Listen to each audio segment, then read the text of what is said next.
antes primeiro, entender o que é o padrão daquela marca de comportamento, e esse padrão ele está, em geral, em cima de buscas pela marca.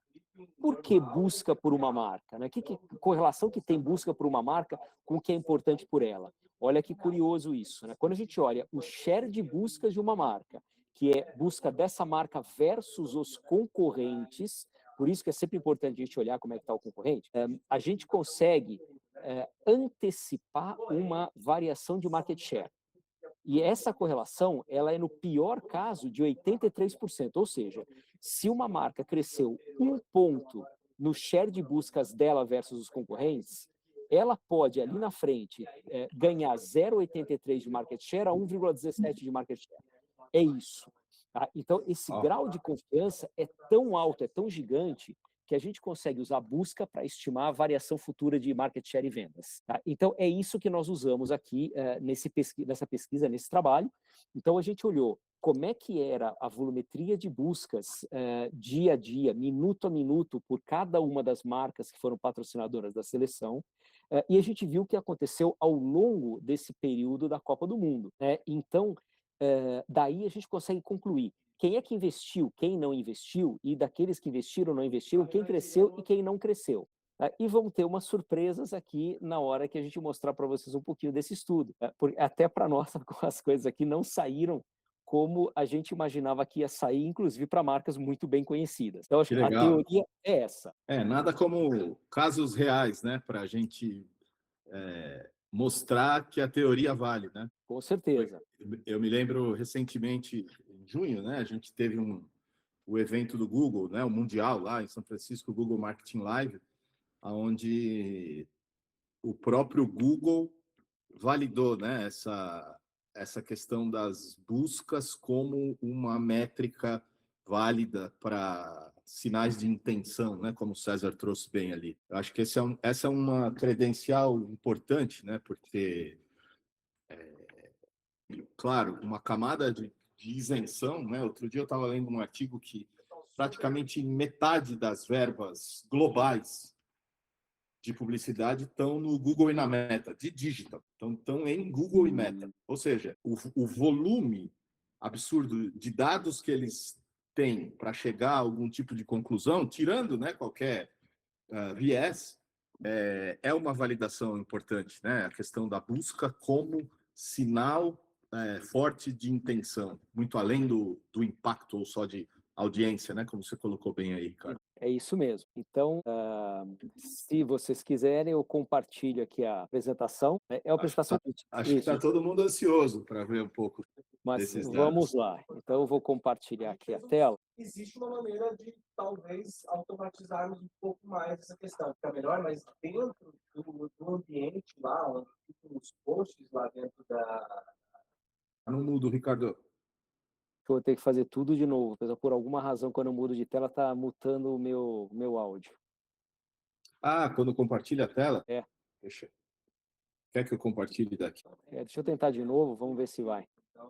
Ó, a gente já tem uma pergunta aqui do José Luiz. Obrigado, viu, Zé? Obrigado pela pergunta. Como eu digo, sempre nos nossos eventos, seja esses online ou presencial, quando a gente se reúne, forma uma nuvem, como se fosse uma cloud, né? Que é de inteligência de todo mundo. Cada pergunta, cada comentário alimenta essa nuvem e o download fica disponível para todo mundo. Uma pergunta legal, Ricardo, que a gente tem no nosso dia a dia. Ó, ele pergunta se a correlação entre o share of search e o market share ocorre em todas as categorias de produto. Por exemplo, se você pega CPG, FMCG, as pessoas de fato vão buscar pela marca, e também tem a questão das janelas de atribuição, né? Quanto tempo isso leva quando é um produto de ticket mais alto ou ticket mais baixo. Ótima pergunta, obrigado. José. Primeira coisa, vocês estão me ouvindo agora ou não? Sim. Beleza. Então, sabendo que o meu som funciona, eu vou responder a primeira pergunta. Então, vamos lá. A primeira parte da pergunta é se o share of search se correlaciona com o share de mercado em todas as categorias. E a resposta é em 86% dos casos. Fast Moving Consumer Goods, ou CPG, está incluído? Tá. É aquele que tem a correlação mais baixa de todos, que é 83%. ou seja, é alto pra caramba. Tá? Então, mesmo um CPG, que a gente perguntou, pô, anunciaram um shampoo, anunciaram uma fralda, anunciaram, sei lá, um sabonete, as pessoas buscam, elas buscam. O que acontece é que o tempo é um pouquinho diferente. Então, por exemplo, vamos supor que eu anuncie agora um produto que eu diga, olha, os 100 primeiros que ligarem vão ter 50% de desconto. O primeiro minuto vai chover de gente tentando buscar esse desconto. Mas se eu anunciar, eu sou o shampoo Pantene, eu mudei de embalagem. Tá? Quantas pessoas vão procurar? É um volume muito menor. Então, tem menos call to action nessa categoria. Então, claro que tem exceções, depende do que a gente está anunciando. Tá? As pessoas buscam. Por que a gente consegue medir isso? Porque quando a gente olha um painel de audiência que a gente está acostumado, a gente está falando de 6.600 domicílios. Tá? Tem lá, em média, 2,5 pessoas por domicílio. Você tem lá menos de 20 mil pessoas para representar tudo o que acontece no país. Então, se a gente está num canal que é pequenininho, que tem, sei lá, 0,1 pontos de audiência, às vezes não dá uma pessoa com a TV ligada. Tá? Então, é difícil de medir. Quando a gente mede baseado em buscas, a gente está olhando todos os 200 e tantos milhões de brasileiros, dos quais 92% têm acesso. Então, normalmente, o tamanho da base que a gente mede é 16 mil vezes maior do que uma base de audiência. Então, sim, menos gente busca no CPG, claro, assim como acontece em algumas outras categorias que têm interesse de call to action menor. Mas a base é tão grande que ainda é mensurável, então dá para fazer igualzinho. A gente fez isso com alimentos, a gente fez isso com bancos, a gente fez isso com o setor automotivo. Qual que é a maior variação entre um e outro? O tempo que leva para uma mudança no share of search se transformar em share of market. Então, por exemplo, no mercado automotivo, isso leva aproximadamente 1 ano. Tá? Então, eu comecei a falar de um veículo novo, de uma coisa agora, como aconteceu com o BYD. Tá? Então, BYD esteve 1 ano e pouco no ar, falando a mesma coisa para só em abril desse ano conseguir a liderança com um veículo. E olha, só falaram desse um veículo. Então, eles focaram. O que BYD, por exemplo, fez? BYD disse o seguinte, olha, o meu carro não paga IPVA, meu carro não está no rodízio, ele é super tecnológico, ele é lindo e é uma novidade, e ele não dá manutenção. Pô, é maravilhoso. Tá? Levou 1 ano para essa mudança acontecer de quando eles começaram a falar para isso virar. Então, essa é uma categoria que demora, as pessoas têm que acreditar, têm que experimentar, têm que ver o que acontece. Mas você tem categorias como, por exemplo, o varejo, que é 30 dias. PG varia de 2 a 6 meses, dependendo da subcategoria de produtos. Então, pode demorar um tempo, mas realmente isso acontece. Tá? Então, acho que eu respondi todas as partes da pergunta. Se faltou alguma coisa, por favor, podem complementar aí. Muito bom, obrigado. Bom, então, Um abraço tranquilo. boa, bem-vinda. Valeu, então vamos lá, eu vou mostrar para vocês um pouquinho de Copa do Mundo, então vou mostrar rapidamente como é que nós fizemos isso, tá? E aí depois eu vou mostrar os resultados que eu acho que todo mundo está querendo ver, e aí vem as surpresas. Tá? De novo, Copa do Mundo, 26 patrocinadores da seleção brasileira, quem é que foi bem, quem é que foi mal. Então, vamos lá. Então, primeira coisa, né? Então, exposição e interesse são 2 coisas diferentes, então a gente sempre tem que olhar o antes e o depois para saber o que mudou. Então, a Copa, ela durou 39 dias aqui. Então, esta janela de Copa, então o que a gente fez? Pegou a janela de Copa, refletiu pelo menos antes o mesmo período. Tem alguma exceção do que a gente estudou? Tem. Tá? Por quê? Porque a gente tem casos de empresas que já estavam trabalhando no pré-Copa, tá? 40 dias antes, 60 dias antes, então elas já estavam crescendo. Então a gente tem alguns casos que a gente olhou isso e fez uma compensação depois. Tá? Mas basicamente é isso aqui, a gente vai olhar o antes, vai olhar o depois. Quais são as marcas analisadas? Essas aqui embaixo, né? Nike, Itaú, Vivo, iFood, Hagen, Uber, Cimed, Sadia, Gemini, Guaraná, Amazon e Azul. Bom, opa, vim para trás em vez de ir para frente. Então, na metodologia nossa, a gente comparou médias diárias de busca das marcas, né? A gente fez um ajuste de sazonalidade para isso, então, sempre olhando as composições por dia, as janelas diferentes, quem começou antes, quem começou depois. Comparamos com os dias de jogo, com o período da Copa, quanto cresceu durante o jogo, quanto cresceu durante a Copa, e o que aconteceu depois, o que ficou, né, e o que essas marcas perderam. Então, foi um estudo bem complexo para que a gente tenha consistência na conclusão que a gente teve aqui. Então, esse é o resultado. Tá? O que aconteceu? Cimed e Vivo, Gemini e Amazon cresceram. todas as outras marcas neste período perderam interesse pela marca. Olha que coisa. Então, está patrocinando, está lá. Então, olha, por exemplo, uma Nike, olha, por exemplo, o Guaraná, o Itaú, né, Azul, todas marcas bem conhecidas, mas que não só não ganharam por ser patrocinadoras da seleção, mas perderam neste período. Então, elas perderam porque a seleção não foi bem? Não, não foi o caso. O que nós descobrimos ao longo deste estudo? Que as marcas que estavam com planos contínuos de comunicação neste período, correlacionados com a Copa, e que, de alguma forma, quando os eventos estavam acontecendo, levavam as pessoas para converter online com alguma coisa interessante, são as marcas que conseguiram os melhores resultados. Então, por exemplo, adiantava eu estar lá na camiseta do jogo, né, mas não ter nenhum comercial na televisão, ter pouco de campanha online, a campanha online não respondeu o que estava na televisão, não adianta. Se as coisas não estiverem conectadas, não funciona, não gera mais resultado. Então, essa é a razão principal que a gente viu. Então, CIMED tinha campanha correlata, Vivo tinha campanha correlata, o Gemini, a Amazon, todo mundo fazendo coisas correlatas ali à Copa, coisas que estavam interessando naqueles momentos de quando estavam acontecendo as coisas no ar. Os outros que estavam lá, como eu sou patrocinador, a minha marca vai aparecer, esses são aqueles que perderam ao longo desse período aqui. Então, claro que a gente deu uma olhada em uma série de coisas, né? Então, por exemplo, Vivo e CIMED, que fizeram grandes gatilhos de interesse, ou seja, tudo que eles tinham que estava indo para o ar, estava de alguma maneira com nada e levava para online, e levava para conversão. Então, são as marcas que mais cresceram. Tanto durante o jogo como fora. Então, por exemplo, durante o jogo, crescimento de Vivo, 28%.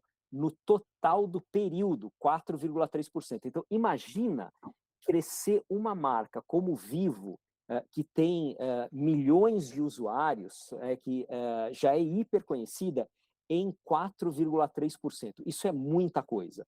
Mesma coisa aqui com CIMED. A CIMED, bastante conhecida de 2 anos para cá, com todo o trabalho que eles têm feito no marketing, mas no momento do jogo, 30,9%. No período total Copa, mais 4,9%.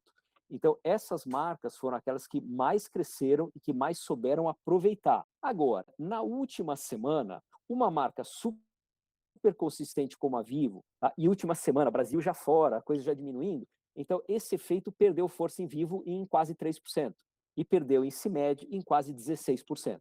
Então, esses patamares, sem continuidade de comunicação, não se sustentam. Essa é uma coisa que a gente vem vendo há bastante tempo, e, digamos, aí, acho que uns 3, 4 anos para cá, todo mundo foi para o online, natural. O online é maravilhoso em conversão, a gente sabe tudo o que está acontecendo, a gente tem todo o modelo de atribuição de GA4, de outros algoritmos de meta e etc. e tal. Então, a gente sabe como otimizar a campanha, a gente sabe que vai super bem. Só que todo mundo está online. Então, se a demanda é muito grande, o custo de conversão do online subiu. Tá? E todo mundo foi para online para fazer o quê? Não para fazer construção de marca. Então, o que a gente está vendo? Que marcas que trabalham muito conversão e venda, mas não trabalharam construção, são aquelas que perdem mais em curto prazo, porque as pessoas esquecem da marca muito mais rápido. Então, CIMED tem feito um bom trabalho? Tem, mas ela tem bom trabalho por pouco tempo. 2 anos de trabalho não é muita coisa. Então, não consegue segurar o efeito como uma Vivo, que está fazendo isso há décadas, segura. Então, não é que tem uma coisa errada, mas quem não faz construção de marca vira commodity. Quem só pensa em conversão vira commodity. Na hora que o seu esforço diminui, você cai automaticamente. Tá? Então, isso é o que a gente viu de Vivo e CIMED. De novo, para a gente lembrar, né? As demais marcas, Sadia, Gemini, aqui, a gente deixou aqui já uma correçãozinha, né, que é o que sobrou, porque, de novo, os jogos não impulsionaram todos os patrocinadores. Então, CIMED e Vivo são os que os jogos mais impulsionaram. Total de campanha, aí a gente vê um Gemini aparecendo, a gente vê algumas coisas assim. Então, quem fez campanha e fez campanha correlacionada são os que cresceram mais e seguraram o efeito por mais tempo. Quem fez campanha né, não tinha muita marca, perdeu mais rápido. Quem fez campanha, mas ela não estava correlacionada com o que estava acontecendo lá nos jogos, não conseguiu crescer e segurar tanto. E aqueles que não fizeram campanha, ou a campanha não tinha nada a ver com a parte da Copa, são esses que perderam espaço aqui. Tá? Então foi isso aqui que a gente viu. Então, os que mais perderam, Nike, Guaraná e Itaú, durante a competição, só que esses que perderam é muita coisa, cara. 15% é um volume cabuloso, porque imagina que se esse volume não se recupera no pós-Copa, tá? E a gente sabe, claro, de repente continuaram com a campanha, não vamos diminuir a nossa campanha, porque nesse período de Copa vai ter muita tensão na Copa, né? Então vamos tirar o pé. Tirou o pé, tá aqui o que acontece. Tá? Então, na hora que você cai, o teu custo de recuperar, ele fica bem mais alto, acho que todo mundo que trabalha com mídia sabe disso, e se você perdeu hoje um 15%, que é o que a gente está vendo aqui, ou um 7% no Guaraná, 7,5% aqui no Itaú, Nike é quem perdeu mais com 15%, imagina que daqui a um tempo isso pode se refletir em market share se essas marcas não fizerem uma coisa daqui até o momento que vai perder market share. Ou seja, tem que buscar essa recuperação rápido. Então, é isso que a gente viu aqui. Tá? Ô, então, Ricardo, oi, eu vou pular essa parte aqui. Num caso como esse, quando você fala uma marca tira o pé, né, de marca, de awareness, olhando para a conversão, a gente vê isso todo dia, né? Existe uma correlação, por exemplo, quando uma marca está perdendo, podemos afirmar que algum concorrente está ocupando aquele espaço que ela deixou? Existe isso. A gente até tem criado uma série de mensurações, como, sei lá, o radar competitivo, para olhar o que está acontecendo agora, né? Tipo, quem é que está no ar agora? Quem aumentou? Quem diminuiu? Porque, normalmente, no mercado, o que a gente tem? A gente tem isso daqui a 45 dias, né? Eu vou receber lá meus dados de monitor, eu vou somar o investimento, vou ver quem aumentou, quem diminuiu, eu vou refazer o plano do meu concorrente para tentar achar os GRPs, impactos. Cara, daqui a 45 dias você já perdeu o mercado, já foi. Né? Então, a gente olha isso muito mais rápido. Né? Por que a gente precisa olhar rápido? Tem categorias que em 2 meses podem perder market share. Se eu levo 2 meses para fazer uma análise, eu não tenho mais tempo de reagir. Tá? Então, a primeira coisa é, sim, né, quando um concorrente entra, eu posso estar fazendo minha campanha bem. Tá? Vamos supor, eu sou anunciante A, eu estou fazendo a minha campanha legal, eu coloquei numa combinação de veículos boa, a qualidade da minha campanha em termos de conversão e engajamento ela está boa, eu estou gerando resultado, eu estou até crescendo. Mas, de repente, o meu concorrente B também está fazendo alguma coisa boa, só que está fazendo o dobro do que eu estou fazendo. Tá? O que vai acontecer? Isso. O mercado ele tem um tamanho. Tá? Eu posso estar indo bem, mas se alguém no meu mercado com um tamanho limitado está indo melhor, pode ser que o meu outro concorrente perca, pode ser que eu perca, pode ser até que o mercado aumente se for uma coisa diferente. Mas tipicamente a gente vai perder alguma coisa. Eu só queria fazer Então não dá para você esperar. Ricardo, só fazer um ponto aqui. Em relação a isso, de ganhar e perder mercado, tem uma coisa muito importante também. Marcas que tiram as suas campanhas do ar por um determinado período, elas estão ficando muito mais expostas a esse risco de perder market share, né? Então, assim, ela tem que aumentar essa vigilância, olhando para o que está acontecendo, como é que a concorrência está tomando esse mercado dela e quanto tempo ela vai perder. Então, é muito importante, não só, assim, você mapear quem está no jogo, quando você está fazendo mídia, mas também olhar para isso quando você está fora do ar. Você não está na mídia, mas os seus concorrentes estão, e eles vão te ganhar, né, de longo prazo eles vão te ganhar. A Tuned consegue estimar o quando e quanto eles vão te ganhar de margem. É muito importante isso mesmo. Fazer esse ponto aqui, que geralmente as marcas, vou olhar agora para mídia porque eu vou fazer mídia. Não, olha sempre, né, porque se você não está olhando... isso mesmo.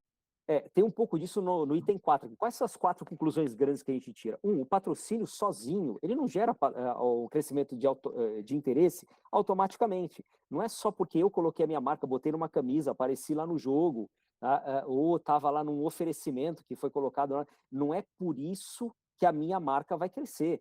Se não houver uma razão, alguma coisa combinada, não funciona. Tá? Então, é o ponto 2. A resposta que veio é quando tem conexão temporal. Ali no jogo, colocou patrocínio, aconteceu alguma coisa, aí eu vou aparecer de alguma forma que as pessoas podem se conectar comigo, tem interesse, aquilo tem a ver. Tá? Depois o terceiro não adianta só jogar, fazer um pico, né? Que nem tem gente que fala, eu vou botar todo o meu dinheiro no programa X grandão, e isso vai ser incrível para mim.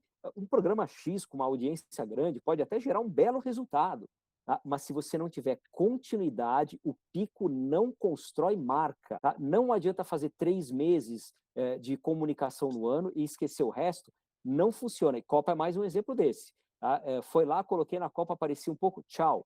Tá? Não funciona, não é sustentável, vai embora. E então, o que revela o resultado de verdade? É o que a gente usa, a busca, né, para mostrar isso, mas é o engajamento de marca. Se a gente gera real engajamento de marca, significa que eu construí interesse das pessoas pela minha marca. E isso vai virar market share e vendas depois. Não adianta eu ter GRP, eu ter impressões, até o sentimento que eu pego do pô, tá legal, tá? Mas eu não consigo medir se houve real engajamento e qual o tamanho dele, a gente não consegue valorar se aquilo realmente fez efeito para uma marca. Então, efeito para uma marca é aumento do engajamento dela. Sem isso, não dá para fazer. Tá? Então, eu acho que esse é o aprendizado que a gente teve, e Copa só confirmou, tá? Mas o principal de todos mesmo é que, pô, eu joguei lá a mídia, eu vou fazer um montão, vai ser super legal, porque todo mundo vai me ver, cara, viu, mas não tinha razão de ser, de existir, não funciona. Tá? É a mesma coisa que a gente escolher, por exemplo, uma pessoa para fazer um merchandising para nós, ou para falar sobre a nossa marca, mas todo mundo sabe que aquela pessoa não tem nada a ver com aquela marca, não funciona. A gente sempre soube disso. Tá? Mas aqui, a mídia é a mesma coisa. Então, não adianta eu colocar um montão. Eu tenho que saber aonde colocar, o que colocar, como eu junto aquilo que eu coloquei com tudo aquilo que eu tenho no online, com a conexão com as pessoas, os temas do interesse versus o tema do contexto que está lá. O contexto aqui era jogo de futebol. Então, se as marcas não se prepararam para o futebol, não deram resultado. Tá? É isso aqui que a gente conseguiu ver nesse estudo. Ô, Ricardo, seria importante que a Larissa, ela colocou um comentário aqui, bem pertinente, acho que vale a pena você dar uma pincelada, em relação ao iFood. Ela colocou que o iFood foi líder de menções nas redes sociais, mas não aparece esse reflexo aqui no estudo. Seria importante mostrar o tamanho que é da resposta que é a busca comparado com redes sociais, né? Boa pergunta. E obrigado, Larissa. Acho que é extremamente importante. É legal mesmo vocês questionarem, tá? O que acontece? Quando as pessoas estão vendo, e aí você perguntou de iFood, vamos supor que tá lá passando o jogo da Copa, apareceu um iFood, legal. Tá? Qual é a reação das pessoas? Imagina a pessoa tá lá sentada no sofá, ou tá num bar com um monte de gente vendo. O que ela tem na mão? Ela tem esse cara aqui. Tá? Então, o que as pessoas vão fazer? Em 80 a 82% dos casos, elas dão um Google, elas fazem uma busca. Redes sociais somadas são 18%. Tá? Por que isso acontece? As pessoas são preguiçosas. Na verdade, elas procuram o caminho mais fácil sempre. Qual é o caminho mais fácil? Eu dou um Google e o Google me dá a resposta. Essa resposta pode ir para um TikTok, essa resposta pode ir para o Facebook, ou para o Instagram, essa resposta pode ir para uma URL, pode ir para uma campanha, um monte de coisa. Tá? Mas quem é que vai me dar a resposta? O Google em 80 a 82% dos casos. Então, por isso que você pode ter ido muito bem em redes sociais, pessoas que foram para redes sociais com uma reação positiva, a reação geral pode ter sido positiva, mas isso representa 18% do total. Tá? E o resto dos 82% é a busca. E essa parte você não tinha. Essa é a do estudo, que ela aumenta a parte de buscas, mas ela é a maioria. Por essa razão, então, que deu isso. Deixa eu aproveitar. Obrigado da resposta, Ricardo. Obrigado, Larissa. Super relevante a tua pergunta. Mas, Ricardo, você trouxe uma palavra-chave aí, né? Quando você fala, a pessoa foi buscar o mais fácil, né? Ela vai ali que ela está com o celular na mão e o Google vai me direcionar de um ponto de vista do dia a dia, do nosso cliente, né? E lembrando, né? A gente interage basicamente com os times das marcas, os times de branding, de marketing, de digital, de e-commerce, de BI, de dados, de analytics, e também das suas agências, né? E aí é legal, essa parte eu gosto, porque conecta os dois mundos, né? O mundo da visão da mídia do dia a dia, do Ricardo, com a visão da inovação constante do César, né? O DNA da Tuned. Essa história, trazendo um pouco aqui para o radar competitivo que você falou agora há pouco, né? O quanto é simples, o quanto é a pessoa tem que logar numa plataforma, acessar um dashboard e olhar, porque a informação já ficou claro que é super relevante, né? A gente tem casos, até saiu, acho que na nossa newsletter recente, de uma fintech que conseguiu acompanhar o movimento de um concorrente numa grande inserção, né? Numa campanha grande ali na Globo, e aí ela até era o underdog e conseguiu capturar parte dessa atenção, né? De um ponto de vista dia a dia, o que acontece? O que um líder de mídia, de dados, de uma agência ou de uma grande marca pode fazer com esse radar competitivo?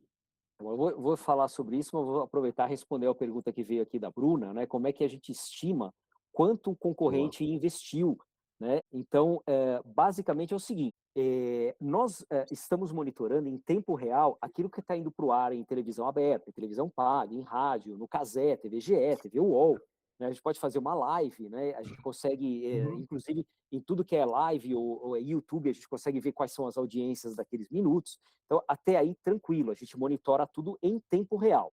Mas a gente também monitora o conteúdo. Então, é uma série de coisas que eu vou colocar aqui, né, que são muito importantes. Por quê? Porque hoje o monitoramento do mercado é para investimento. Então, olha, a marca A investiu tanto. Pô, legal, né? A marca A investiu tanto. No quê?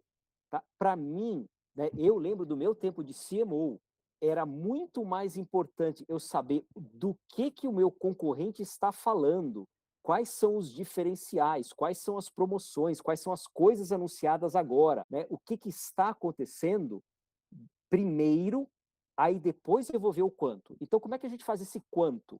Né? Assim como todo mundo no mercado, a gente tem as tabelas dos veículos, né? Essa é uma tabela que não tem desconto nenhum, né? A tabela base, e nós aplicamos em cima da tabela descontos médios de mercado. Cada um tem sua metodologia. Qual que é a nossa? A gente tem 12 agências parceiras, elas passam para a gente quais os descontos médios que elas trabalham dos clientes dela, e a gente faz uma média das 12 agências. Então, existe perfeição nisso? Nenhuma. Mas a gente sai de uma tabela que está, vamos dizer, 85%, 90% dos valores praticados do mercado para quase todo mundo, só que eu consigo comparar uma marca com a outra, porque a gente está trabalhando dentro de bases semelhantes. Então, por exemplo, se a Globo está dando 10% de desconto, a Record está dando 85% de desconto. Se eu comparar a tabela, está tudo errado, né? Mas uma tabela com desconto automaticamente gerada, então a gente compara corretamente. Então, o que é importante, né, quando a gente pensa num radar competitivo, em ter o que a concorrência está fazendo agora? É saber o que está no ar, ou seja, quais são os criativos, do que eles falam, quanto investimento está por trás dele, tipo, é grande ou é pequeno, né? Porque lançou uma coisa nova, de repente pode ser uma mixaria, né? O cara fez um merchan, né? Ou não, ele botou uma baita campanha, ele saiu com o Globo, com o SBT, com a Record, sei lá. Aí a gente também precisa saber que tipo de formato foi colocado. É só comercial? Tem merchan? Tem paninho? Né? A gente precisa saber estratégia de mídia. Então, a gente tem que estudar semanalmente cada uma dessas coisas e colocar de uma forma que ninguém precise estudar. Porque qual que era a maior dificuldade que a gente tinha, alguns anos atrás, tá? Porque até o ano passado, inclusive, para a maioria das agências, a mesma dificuldade, que é, para eu saber o que o meu concorrente está fazendo, eu tenho que pegar um relatório que tem investimentos, eu tenho que pegar um outro relatório que tem inserções do meu concorrente, eu tenho que criar um plano de mídia, tenho que simular um plano de mídia, e eu só vou chegar em GRPs, impactos e investimento. Cara, já era, não só pelo tempo que leva, mas pela informação que falta. Então, é isso. Tá? Um radar competitivo, para ser legal, ele tem que ser rápido. Tá? Então, a gente trabalha semanal por essa razão. E ele tem que dizer o que está no ar agora, né? O que entrou novo e o que continuou no ar.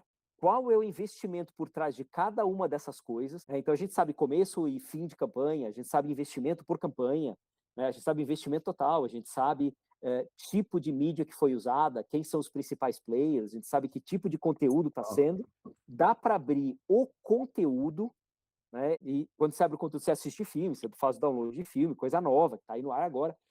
Mas também dá para ver aonde é que aquilo está sendo veiculado. Então, tipo, quais são as áreas do país. Dá para a gente ver formato de flight, e dá para ver investimento continuamente. Então, assim, tem que ser diferente, tá? Não é a mesma coisa que a gente olhava antes.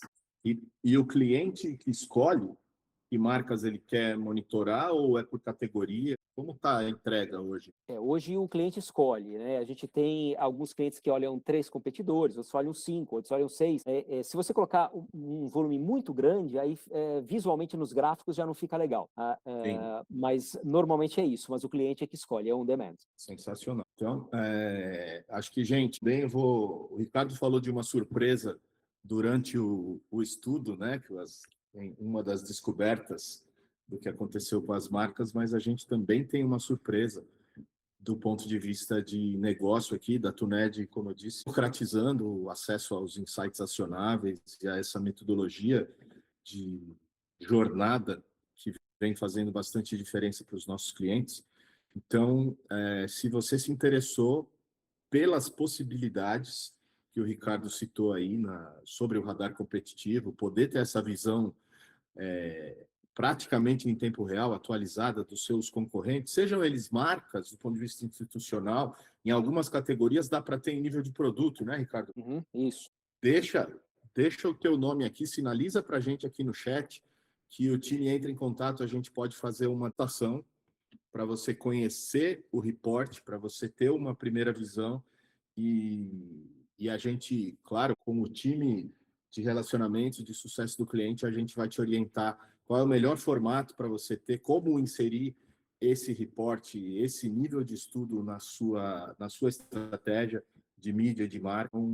É uma responsabilidade que a Tuned tem, né, nessa nossa trilha de inovação, liderar esse movimento de inteligência de mídia e de ecossistema de inteligência de marcas, contem com a gente para isso. Então, se você conectou, quer conhecer, sinaliza para a gente aqui no chat que o time entra em contato para você ter uma versão customizada, tá bom? Você vai poder escolher as marcas que você quer olhar e a gente constrói juntos qual seria o formato mais inteligente para o seu momento. Seja você agência, seja você uma marca.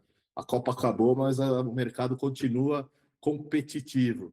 É isso aí. Muito bom. César, queria trazer uma visão tua para encaminhar o fechamento aqui. O que você está olhando, você que está umas casinhas na frente, né, olhando tudo que está sendo feito lá fora, o que está sendo feito de IA, dentro dessa jornada que a Tuned agora consegue acompanhar as agências. A gente tem visto algumas agências com praticamente unidades inteiras de inteligência de mídia, né? Nessa visão de jornada, o que hoje, especialmente nessa visão da marca, tipo, eu deixo de ser simplesmente um fornecedor de dados, que tem o seu valor, a gente sabe, né? Tem muito valor os dados, mas essa camada de Tuned trazer essa coisa do insight, como surgiu isso e como é que você vê esse valor sendo aplicado pelas marcas no dia a dia, cara? Nós começamos a olhar para isso lá atrás, já antes dessa onda da IA generativa. Eu particularmente já senti uma dificuldade, muitas vezes, dos anunciantes, das marcas, deles lidarem com um excesso de dados e conseguirem tirar pouco valor daquilo. Então, assim, isso valia até para nós plataforma. Nós tínhamos uma plataforma onde nós tínhamos dados, muitos dados que o mercado precisava, e muitas vezes a gente ofertava essa plataforma, os clientes usavam os dados e não sabiam o que tirar de insight daquilo, né? O que exatamente eles poderiam fazer com aquilo. Eram informações, ok, legal, servia para fazer checagem de mídia, servia para algumas coisas, mas o grande valor daquilo ali não era extraído. E isso é uma dor que eu sentia sempre, né? Puxa vida, a gente está entregando um negócio tão legal aqui e muitos clientes não conseguem extrair esse valor. Na época eu comecei a estudar muito IA, eu particularmente fiz, né, formações em IA tal, para descobrir mais como é que a gente poderia entregar valor maior para o cliente, com modelos preditivos, mas a gente sabia que era bastante complexo, né, caro, não era muito acessível a IA, e a gente sabia que tinha que entregar insights acionáveis, essa é a palavra, insights acionáveis.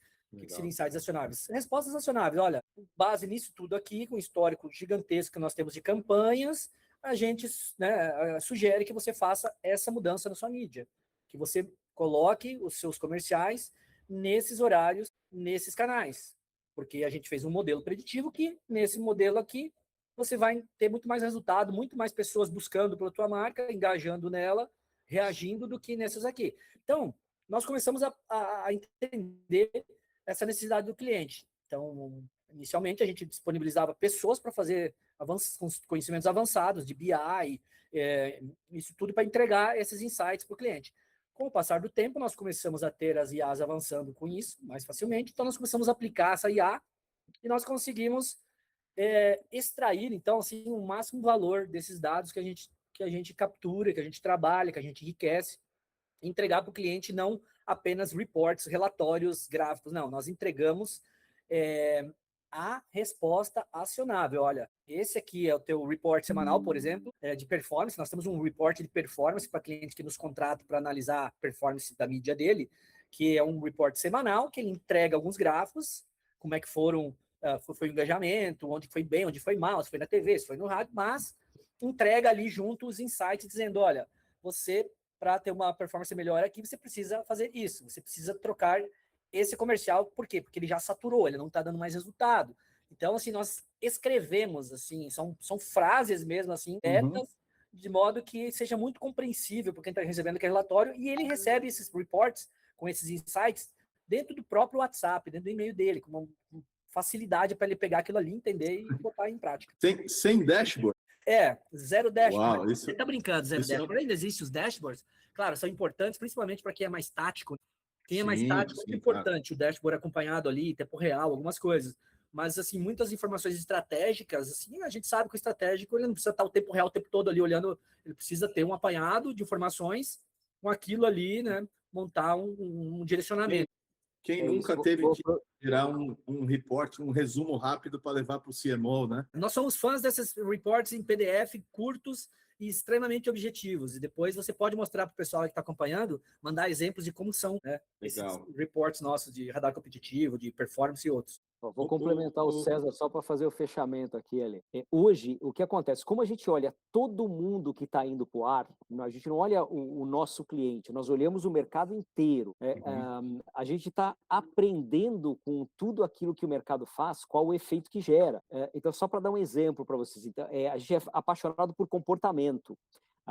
E nós fizemos um trabalho para um atacado, né, um varejo alimentar, e curiosidade interna nossa, falou, pô, mas o que será que é uma categoria destino de verdade? A gente sempre ouve, né, no varejo tem uma categoria destino, que é aquele produto que todo mundo vai até o supermercado para comprar ele, e aí depois você compra as outras coisas que você precisa que estão em volta. Então, quando a gente fez esse trabalho, a gente olhou quais são as categorias de destino. Será que são aquelas que são anunciadas ou será que são diferentes? Olha, a gente descobriu, por exemplo, que um dos produtos que mais gera interesse é pneu. Olha só, né? A gente não imaginaria, né?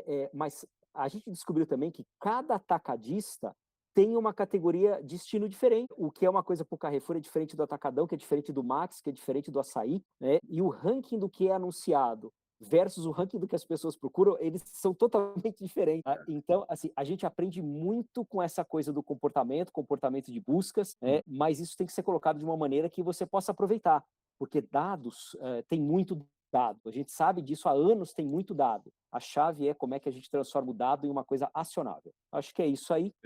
Eu tenho muito bom esse último ponto. Eu tenho visto, eu estou no dia a dia interagindo, né, com as marcas, com as agências, essa coisa do quanto a gente está conseguindo ajudá-los a filtrar o que é sinal real e o que é ruído, né? Porque, como você disse, tem muito dado e houve um movimento muito grande, né, de vamos coletar e capturar tudo que é possível de dados e acaba tendo muito ruído, né, que prejudica a tomada de decisão. Então, para a gente fechar com chave de ouro, Ricardo, tem algum case recente, algum mercado, algum dado que você queira trazer para ajudar a aterrissar para quem está aqui, poder conectar, isso pode ser que sirva para mim, para aquele meu cliente?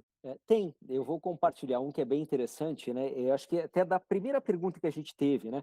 Qual que era aquela correlação de buscas com o market share? Será que funciona? Nós temos um case bem nessa linha que a gente fechou há 2 semanas atrás, né? E ele foi um case feito para o setor automotivo. Acho que todo mundo deve lembrar, né? Ali no finalzinho de abril, quando fechou a venda de carros em abril, a Anfávia soltou que ali pela primeira vez BYD com o Dolphin tinha sido a maior venda para pessoa física, né? Então, pela primeira vez, uma chinesa em elétrico tinha conseguido a liderança de vendas do setor automotivo para pessoas físicas. Então, nós fizemos um grande estudo ali para clientes nossos, como Volkswagen, Stellantis, Hyundai, né, o que estava acontecendo. Nós descobrimos o porquê, né, da BYD ter assumido isso. Então, de novo, eu acho que eu até comentei isso antes, as 4 coisas que BYD falou, que eram totalmente lógicas nas pessoas mudarem, chegaram lá.